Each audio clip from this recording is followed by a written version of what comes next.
Hypocrisy ಅನ್ನುವಂಥದ್ದು, ಹಿಪೋಕ್ರಸಿಯ first ಹೆಸರೇ ನರೇಂದ್ರ ಮೋದಿ. ಈಗ ನಾನು ವಿದ್ಯಾರ್ಥಿ ಅಲ್ಲ, ಆದರೆ ವಿದ್ಯಾರ್ಥಿಗಳ ಪರವಾಗಿ ನಾನು ಮಾತಾಡ್ತಕ್ಕಂಥ ನಾನು ಹಾಕ್ತೀನಿ. ಮೊನ್ನೆ ಪುಣ್ಯಕ್ಕೆ ಮೋದಿಯವರು ಕಡೆಗೆ ಇದೊಂದು ದೇಶದ ಜವಾಬ್ದಾರಿ, ರಾಷ್ಟ್ರೀಯ ಜವಾಬ್ದಾರಿ, ಪರೀಕ್ಷೆ ಲೀಕ್ ಆಗುವಂಥದ್ದು ರಾಷ್ಟ್ರೀಯ ಜವಾಬ್ದಾರಿ 4 ಅಕ್ಷರ ಮಾತ್ರ ಮಾತಾಡಿದ್ರು. ಧೈರ್ಯ ಇಲ್ಲ, ಅವರು ಪಾರ್ಲಿಮೆಂಟನ್ನೇ ಎದುರಿಸಕ್ಕೆ ಧೈರ್ಯ ಇಲ್ಲದಂಥ ವ್ಯಕ್ತಿ. ನಾನು ಯಾರು ಪ್ರತಿಭಟನೆ ಮಾಡ್ತಾರೆ ಅವರು ದೇಶದ್ರೋಹಿಗಳನ್ನು ಕರೆಯುವುದು, ಗದ್ದಾರಿಗಳನ್ನು ಕರೆಯುವುದು. ನೀಟ್ ಪ್ರಶ್ನೆ ಪತ್ರಿಕೆ ಸೋರಿಕೆ ಹಗರಣವನ್ನು ಖಂಡಿಸಿ ಹಾಗೂ ಕೇಂದ್ರ ಶಿಕ್ಷಣ ಸಚಿವರಾದ ಧರ್ಮೇಂದ್ರ ಪ್ರಧಾನ್ ಇವರ ರಾಜೀನಾಮೆಗೆ ಆಗ್ರಹಿಸಿ ಕಳೆದ ಹಲವಾರು ದಿನಗಳಿಂದ ದಿಲ್ಲಿಯ ಜಂತರ್ ಮಂತರ್ನಲ್ಲಿ ಸಿಜೆಪಿ ನೇತೃತ್ವದಲ್ಲಿ ಬೃಹತ್ ಪ್ರತಿಭಟನೆ ನಡೀತಾ ಇದೆ. ಮೊನ್ನೆ ಕೂಡ ಸಂಸತ್ ಚಲುಗೆ ಹೊರಟಂತಹ ವಿದ್ಯಾರ್ಥಿಗಳ ಮೇಲೆ ಪೊಲೀಸರು ಅಶ್ವಾಯು ಸಿಡಿಸಿ ಲಾಠಿ ಚಾರ್ಜನ್ನು ನಡೆಸಿದ್ದಾರೆ. ಈ ಕ್ರಮಕ್ಕೆ ವ್ಯಾಪಕ ಆಕ್ರೋಶ ವ್ಯಕ್ತ ಆಗ್ತಾ ಇದೆ. ಇದೇ ವೇಳೆ ಧರ್ಮೇಂದ್ರ ಪ್ರಧಾನ್ ಅವರು ಒಂದು ಆರೋಪವನ್ನು ಮಾಡ್ತಾರೆ. ಸಿಜೆಪಿಯು ಕಾಂಗ್ರೆಸ್ ಪಕ್ಷದ ನೇತೃತ್ವದಲ್ಲಿ ಅವರ ಸಂಚಿನಿಂದ ಈ ಪ್ರತಿಭಟನೆಯನ್ನು ನಡೆಸ್ತಾ ಇದೆ, ಇದರ ಹಿಂದೆ ಕಾಂಗ್ರೆಸ್ನ ಕೈವಾಡಿ ಇದೆ ಅಂತ ಆರೋಪವನ್ನು ಮಾಡಿದ್ದಾರೆ. ಈ ಎಲ್ಲದರ ಕುರಿತು ಮಾತನಾಡೋಕ್ಕೆ ಇವತ್ತು ನಮ್ಮ ಜೊತೆ ಮಾಜಿ ಸಚಿವರಾದ ಬಿ ರಮಣತ್ರಯ್ಯ ಅವರು ನಮ್ಮ ಜೊತೆಗಿದ್ದಾರೆ. ಮಕ್ಕಳ ಪ್ರತಿಭಟನೆ ಯಾಕೆ? ಪೇಪರ್ ಲೀಕ್, ಅದೆಷ್ಟೋ ಸಾರಿ ಪೇಪರ್ ಲೀಕ್ ಆಯಿತು. ತನಿಖೆ ಮಾಡ್ತೀವಿ ಅಂತ ಹೇಳ್ತಾರೆ. ಇಲ್ಲಿವರೆಗೆ ತನಿಖೆ ಮಾಡಿದ್ದು ಯಾರಿಗೆ ಶಿಕ್ಷೆ ಆಗಿದೆ ಅನ್ನುವಂಥದ್ದು ನಾವು ಮೂಲಭೂತವಾಗಿ ಪ್ರಶ್ನೆ ಕೇಳಬೇಕಾಗಿ. ಮಕ್ಕಳು ಪ್ರತಿಭಟನೆ ಮಾಡಿದ್ರೆ ಬೇರೆ ಏನು ಉಪಾಯ ಇದೆ? ಅದಕ್ಕಾಗಿ ಪ್ರಜಾಪ್ರಭುತ್ವ ವ್ಯವಸ್ಥೆಯಲ್ಲಿ ಅವರ ಹಕ್ಕನ್ನು ಪ್ರತಿಪಾದಿಸುವ ಹೋರಾಟವನ್ನು ಮಾಡ್ತಾ ಇದ್ದಾರೆ. ವಿರೋಧ ಪಕ್ಷದ ನಾಯಕರಾಗಿ ಕಾಂಗ್ರೆಸ್ ಪಕ್ಷದ ನೇತೃತ್ವ ನಾವೇನು ಮಾಡಬೇಕು ಈ ಸಂದರ್ಭದಲ್ಲಿ? ಖಂಡಿತವಾಗಿ ಮಕ್ಕಳ ಹಕ್ಕುಗಳ ಮುಂದಿಟ್ಟುಕೊಂಡು ಮಾಡ್ತಕ್ಕಂಥದ್ದು ಒಂದು ಪ್ರಶ್ನೆ ಬರೋದಿಲ್ಲ. ಅವರ ಹಕ್ಕುಗಳನ್ನ ಕೇಳುವಾಗ ನಾವು ಅದಕ್ಕೆ ಸ್ಪಂದಿಸಬೇಕಾದ ವಿರೋಧ ಪಕ್ಷದ ಜವಾಬ್ದಾರಿ ಮತ್ತು ಕರ್ತವ್ಯ. ಇವತ್ತು ರೈತರು, ಮಹಿಳೆಯರು, ವಿದ್ಯಾರ್ಥಿಗಳು ಮಾತಾಡುವ ಪ್ರಶ್ನೆಗೆ ಉತ್ತರದಾಯಿತ್ವ ಯಾರು ಅಂತೇಳಿ ಸರ್ಕಾರ. ಪೇಪರ್ ಲೀಕ್ ಹಲವು ವರ್ಷಗಳಿಂದ ಈ ಸ್ಪರ್ಧಾತ್ಮಕ ಪರೀಕ್ಷೆಗಳು ಲೀಕ್ ಆಗಿರ್ತಕ್ಕಂಥದ್ದು ಕೂಡ ತಾವು ಗಮನಿಸ್ತಲೇ ಇದ್ದೀವಿ. ಇದು ಮತ್ತೆ ಮತ್ತೆ ಆಗ್ತಾ ಇದೆ. ಇದು ಕೇವಲ ಕೆಲವು ವರ್ಗದ ಜನ ಈ ಒಂದು ನೀಟ್ ಅನ್ನುವ ಒಂದು ಪರೀಕ್ಷೆಯನ್ನು ದುರುಪಯೋಗಪಡಿಸಿಕೊಂಡಿದ್ದಾರೆ ಅಂತ ಹೇಳಿದ್ರು. ಅದಕ್ಕೆ ಸರ್ಕಾರದ ಸಹಕಾರ ಇದೆ ಅಂತ ನನಗೆ ಅನ್ನಿಸ್ತಾ ಇದೆ. ಕೋಚಿಂಗ್ ಕ್ಲಾಸ್ಗಳಿರ್ಬೋದು, ಇನ್ನೊಂದಿರ್ಬೋದು. ಪರೀಕ್ಷೆಯ ಚರ್ಚೆಯನ್ನು ಮೋದಿಯವರು ಮಾಡ್ತಾರೆ. ಪರೀಕ್ಷೆಗೆ ಹೇಗೆ ಇವರು ಎಷ್ಟು ಓದಿದ್ದಾರೆ ನಮ್ಗೆ ಮುಖ್ಯ ಅಲ್ಲ, ಆದರೆ ಮಕ್ಕಳಿಗೆ ಬೋಧನೆ ಮಾಡ್ತಾರೆ. ಪ್ರಧಾನಮಂತ್ರಿಯವರು ತಾಕತ್ತಿದ್ದರೆ ಪೇಪರ್ ಲೀಕ್ನ ಬಗ್ಗೆ ಚರ್ಚೆ ಮಾಡಬೇಕು. ಮಕ್ಕಳಲ್ಲಿ ಪರೀಕ್ಷೆಯ ಬಗ್ಗೆ ಚರ್ಚೆ ಮಾಡ್ತಾರಲ್ಲ, ಅದು ಮುಖ್ಯ ಅಲ್ಲ. ಪೇಪರ್ ಲೀಕ್ನ ಬಗ್ಗೆ ಚರ್ಚೆ ಮಾಡೋ ತಾಕತ್ತಿದ್ದರೆ ಅದು ಮಾಡಬೇಕು ಅಂತೇಳಿ ನನ್ನ ಆಗ್ರಹ ಇದೆ. ಈ ಜನರ ವಿಶ್ವಾಸವನ್ನು, ರೈತರ ವಿಶ್ವಾಸವನ್ನು, ಸಮಸ್ತ ನಾಗರಿಕರ ವಿಶ್ವಾಸನ ಜೊತೆಯಲ್ಲಿ ಮಕ್ಕಳ ವಿಶ್ವಾಸವನ್ನು ಗಳಿಸುವಲ್ಲಿ BJP ಪ್ರಯತ್ನ ಮಾಡಬೇಕು ಅಂತ ನಾನು ಅವರಲ್ಲಿ ಸಲಹೆ ಮಾಡ್ತಾ ಇದ್ದೇನೆ. ಅದಕ್ಕಾಗಿ ಇದೊಂದು ಗಂಭೀರವಾದ ವಿಚಾರ. ಇದು ವಿದ್ಯಾರ್ಥಿಗಳ ಮುಂದಿಟ್ಟುಕೊಂಡು ಮಾಡತಕ್ಕಂಥ ಹೋರಾಟ ಅಲ್ಲ.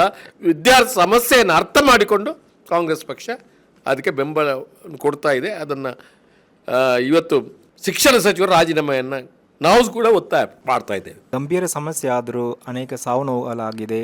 ಆ ಲೀಕ್ ಆದ ನಂತರ ಅನೇಕ ವಿದ್ಯಾರ್ಥಿಗಳು ಸೂಸೈಡ್ ಮಾಡಿದ್ದಾರೆ. ಆದರೆ ಇಷ್ಟು ಗಂಭೀರತೆ ಇದ್ದರೂ ಕೂಡ ಮನ್ ಕಿ ಬಾತ್ನಲ್ಲಿ ಪ್ರಧಾನಿಯವರು ಏನು ಮಾತನಾಡಲ್ಲ, ಪತ್ರಿಕಾಗೋಷ್ಠಿಯನ್ನು ನಡೆಸಲ್ಲ. ಯಾಕೆ ಅವರಿಗೆ ಧೈರ್ಯ ಇಲ್ಲ ಅಂತ ಹೇಳ್ತೀರಾ? ಖಂಡಿತವಾಗಿ ಅವರು ಧೈರ್ಯ ಇಲ್ಲ. ಅವರು ಪಾರ್ಲಿಮೆಂಟನ್ನೇ ಎದುರಿಸಕ್ಕೆ ಧೈರ್ಯ ಇಲ್ಲದಂಥ ವ್ಯಕ್ತಿ. ನಾನು ಮೇಲ್ನೋಟಕ್ಕೆ ನೋಡಬೇಕಾದ್ರೆ ಬರೀ ಸುಳ್ಳುಗಳನ್ನು ಮಾತಾಡಿ ಬದುಕುವಂಥದ್ದು ಕೆಲಸವನ್ನು ಮಾಡ್ತಾರೆ ಹೊರತು ಜನರ ಸಮಸ್ಯೆಗೆ ಅವರು ಸ್ಪಂದಿಸುವುದಿಲ್ಲ ಅಂತ ಹೇಳೋದನ್ನು ನೀವು ಅರ್ಥ ಮಾಡಿಕೊಳ್ಬೇಕು. ಈ ರೀತಿ ಪ್ರಶ್ನೆ ಮಾಡಿದಾಗ ಹೇಳ್ತಾರೆ 2011ರಲ್ಲಿ UPA ಸರ್ಕಾರ ಇತ್ತು. ಆಗ ಅಣ್ಣಾ ಹಜಾರೆ ಭ್ರಷ್ಟಾಚಾರ ವಿರೋಧಿ ಚಳವಳಿಯನ್ನು ದೆಹಲಿಯಲ್ಲಿ ಮಾಡಿದರು. ಆಗ UPA ಸರ್ಕಾರ ಇತ್ತು, ಈಗ NDA ಸರ್ಕಾರ ಇದೆ. ಇದೆಲ್ಲ ಒಂದು ಸರ್ಕಾರ ಇದ್ದಾಗ ಅವರನ್ನು ಟಾರ್ಗೆಟ್ ಮಾಡಲಾಗ್ತಾ ಇದೆ ಅಂತ ಅವರು ಹೇಳ್ತಾ ಇದ್ರು. ಅಣ್ಣಾ ಹಜಾರೆ ಮಾಡಿದ್ದು ಸರಿ ಅಂತ ಅವರು ಹೇಳಿಲ್ವ? ಇವರು ಅಣ್ಣಾ ಹಜಾರೆ ಚಳವಳಿಯ ನಂತರ ಎಷ್ಟು ಜನ ಮಂತ್ರಿಗಳು ರಾಜೀನಾಮೆ ಕೊಟ್ಟರು ಅದು ನಿಮ್ಗೆ ಗೊತ್ತುಂಟ? ಯಾವ ಪ್ರಕರಣವಂತೂ ಅದು ಯಾವುದು ತನಿಖೆಯಾಗಿ ಯಾರ ಮೇಲೆ ತನಿಖೆ ಪ್ರೂವ್ ಆಗಿದೆ, ಆದರೂ ರಾಜೀನಾಮೆ ಕೊಟ್ಟಿದ್ದಾರೆ. ಅಣ್ಣಾ ಹಜಾರೆ ಚಳವಳಿ ಮಾಡುವಾಗ ಇವರಿಗೆ ಸರಿ ಕಾಣ್ತಾ ಇತ್ತು. ಆವಾಗ ಅದನ್ನು ಸರಿ ಅಂತ ಇವರು ವಿರೋಧ ಪಕ್ಷವಾಗಿ ಇವರು ಹೇಳಿದರು ಆವಾಗ BJP ಅವರು. ಈಗ ನಾವು ಇವರ ಈಗ ಮಾತಾಡುವಾಗ ಹೇಳ್ತಾರೆ ಇವರು ಮಕ್ಕಳನ್ನು ಮುಂದಿಟ್ಕೊಂಡು ಮಾಡ್ತಾರೆ ಅಂಥೇಳಿ. ಇದು ಯಾವ ನ್ಯಾಯ? ಇದು ಹಕ್ಕು, ನಮ್ಮ ಜನರ ಹಕ್ಕು ಅಂತ ಕೇಳಿದ್ರು. ಈಗ ಹಕ್ಕಿನ ಬಗ್ಗೆ ಮಾತಾಡೋದಿಲ್ಲ. ಇದು ಅರಾಜಕತೆ ಸೃಷ್ಟಿ ಮಾಡಲಿಕ್ಕೆ ಇವರು ಕಾಂಗ್ರೆಸ್ ಕೆಲಸ ಮಾಡ್ತಾರೆ ಅಂತ ಹೇಳಿದ್ರು. ಇದು ದ್ವಿಮುಖ ನೀತಿ. ಈ ಆಡಳಿತ ಮಾಡ್ತಕ್ಕಂಥವ್ರು ಏನು ಮಾಡ್ತಾ ಇದ್ದಾರೆ ಅಂತ ಹೇಳಿದರೆ ಹಿಪೋಕ್ರಸಿ ಅನ್ನುವಂಥದ್ದು. ಹಿಪೋಕ್ರಸಿಯ ಫಸ್ಟ್ ಹೆಸರೇ ನರೇಂದ್ರ ಮೋದಿ ಅವರು. ಹೋರಾಟ ನಡೀತಾ ಇದೆ. ಅದರಲ್ಲಿ ಅವರು ಆರೋಪ ಮಾಡ್ತಾ ಇರೋದು ಈ ಹೋರಾಟದಲ್ಲಿ ಪಾಲ್ಗೊಂಡಿರೋರು ಎಲ್ಲರೂ ವಿದ್ಯಾರ್ಥಿಗಳೆಲ್ಲ, ಹೊರಗಿನವರು ಬಂದಿದ್ದಾರೆ, ಕೆಲವರು 50% ಕೂಡ ವಿದ್ಯಾರ್ಥಿ ಇಲ್ಲ ಅಂತ ಅವರು ಆರೋಪ ಮಾಡ್ತಿರುವಂಥ. ನೋಡಿ, ಪ್ರತಿ ಸಾರಿ ಇದು ಆರೋಪ. ರೈತರ ಚಳವಳಿಯಲ್ಲಿ ರೈತರಲ್ಲ ಅಂತ ಹೇಳಿದರು, ವಿದ್ಯಾರ್ಥಿ ಚಳವಳಿ ಬಂದು ವಿದ್ಯಾರ್ಥಿ ಅಲ್ಲ ಅಂತ ಹೇಳ್ತಾರೆ, ಇನ್ನೊಂದು ಚಳವಳಿ ಬಂದು ಇನ್ನೊಂದು ಅಲ್ಲ ಅಂತ ಹೇಳ್ತಾರೆ. ಇದು ಆಕ್ರೋಶವನ್ನು ಹೊರಹಾಕುವಾಗ ಪ್ರತಿಯೊಬ್ಬರು ಕೂಡ, ಈಗ ನಾನು ವಿದ್ಯಾರ್ಥಿ ಅಲ್ಲ, ಆದರೆ ವಿದ್ಯಾರ್ಥಿಗಳ ಪರವಾಗಿ ನಾನು ಮಾತಾಡ್ತಕ್ಕಂಥ ನನ್ನ ಹಕ್ಕು ಅದನ್ನು ನಾನು ಮಾಡ್ತಾ ಇದ್ದೀನಿ. ಆದ್ದರಿಂದ ಇದು ಒಂದು ಬಾಲಿಶವಾದಂಥ ಅಭಿಪ್ರಾಯ. ಬಹುಶಃ ಇದನ್ನು ಮಕ್ಕಳಿಲ್ಲ, ಅವರು ಹೋರಾಟದ ವಿದ್ಯಾರ್ಥಿಗಳಲ್ಲ, ಆಗಲೇ ವಿದ್ಯಾರ್ಥಿಗಳು ನೋವಾಗಲಿಲ್ವಾ? ಅವರು ಆತ್ಮಹತ್ಯೆ ಮಾಡಿದ್ದು ಯಾಕೆ? ಯಾಕೆ ಆತ್ಮಹತ್ಯೆ ಮಾಡಿದ್ರು? 21 ಜನ ನೋವಾಗದೆ ಆತ್ಮಹತ್ಯೆ ಮಾಡ್ತಾರೆ.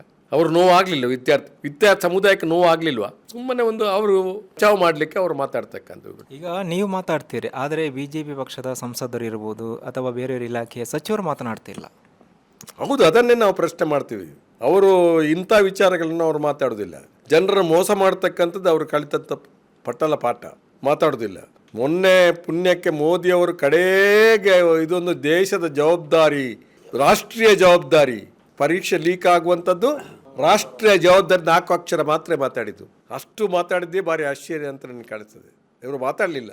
ಪತ್ರಿಕಾಗೋಷ್ಠಿಯನ್ನೇ ಇಲ್ಲಿವರೆಗೆ ಮಾಡದಂಥ ಪ್ರಧಾನಮಂತ್ರಿಯವರು ಏನು ಇವರದ್ದು ಎಕ್ಸ್ಪೆಕ್ಟೇಟ್ ಮಾಡ್ಬೋದು ನಾವು? ಈ ಎಲ್ಲ ಘಟನೆಗಳನ್ನು ನೋಡಿದಾಗ ಪ್ರಜಾಪ್ರಭುತ್ವ ದೇಶದಲ್ಲಿ ಪ್ರಶ್ನೆ ಮಾಡೋದು ತಪ್ಪ, ಅಥವಾ ಪ್ರಶ್ನೆ ಮಾಡಿದರೆ ಅವರನ್ನು ದೇಶದ್ರೋಹಿ ಅಂತ ಕರೀತಾರೆ. ಇದು ಈ ಲಾಸ್ಟ್ ಕಡೆಗೆ ಏನು ಮಾಡುವ ಅಂತ ಹೇಳಿದರೆ, ಯಾರು ಪ್ರತಿಭಟನೆ ಮಾಡ್ತಾರೆ ಅವರು ದೇಶದ್ರೋಹಿಗಳನ್ನು ಕರೆಯುವ ಅಂತ, ಗದ್ದಾರಿಗಳನ್ನು ಕರೆಯುವ ಅಂತ. ಇದು ಒಂದು ಅಸ್ತ್ರ ಅವರಿಗಿದೆ. ಈ ಅಸ್ತ್ರವನ್ನು ಇಟ್ಕೊಂಡು ಅವ್ರು ಬದುಕಲಿಕ್ಕೆ ನೋಡ್ತಾ ಇದ್ದಾರೆ.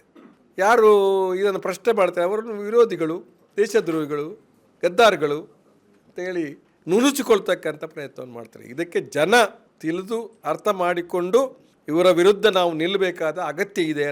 ಇದು ಮಾಜಿ ಸಚಿವರಾದ ಬಿ ರಮಣತರೈ ಇವರ ಹೇಳಿಕೆ. ಕ್ಯಾಮರಾ ಪರ್ಸನ್ ಇಬ್ರಾಹಿಂ ಜೊತೆ ಶಂಶೀರ್ ಬಡೋಲಿ, ಸನ್ಮಾರ್ಗ ನ್ಯೂಸ್, ಮಂಗಳೂರು.